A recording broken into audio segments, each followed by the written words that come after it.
Okay, where we head next on the phones? You want me to pick it? Okay, we'll go to Peter. Nope, yep, Peter, Port Washington, New York. Hey, Peter, I'm glad you waited. Great to have you on the show.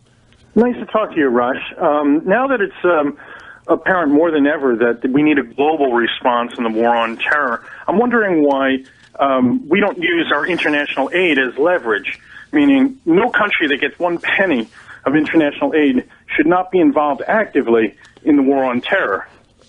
You know, I for the longest time, that's a message close to my heart.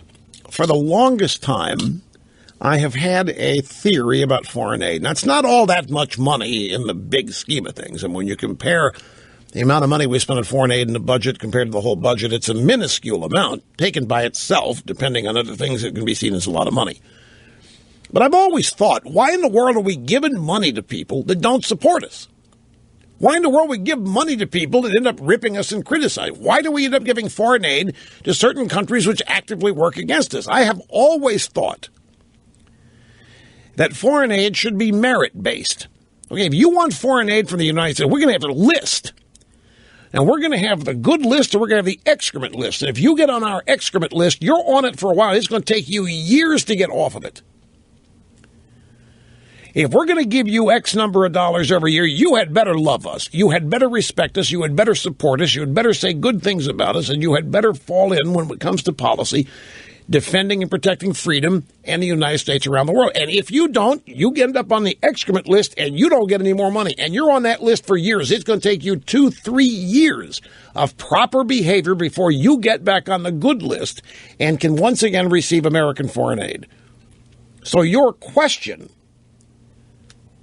why don't we use it for leverage? We never have. We have never used it for leverage.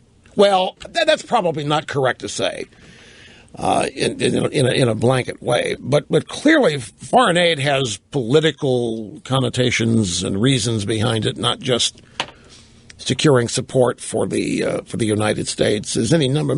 So much foreign aid to certain countries ends up just in the back pockets of the dictators that lead the countries that we're assisting. It's just like, I'm sorry, I shouldn't laugh. ISIS. Look, they're not funny. But I'm sorry. When the UN is the victim, I can't help but laugh. You know, the UN has this World Food Program, and they have these foodstuffs and these boxes of relief aid, food and water, and they ship it all over the country to the starving and the thirsty and the needy. Well, ISIS stole a bunch of it. And they stuck their own icons and logos on the boxes in Syria, and they've been distributing free food. And it's the UN's, and the UN is ticked. The World Food Program is livid that ISIS would steal their food and that ISIS would then distribute it to the poor and get the credit for being good guys.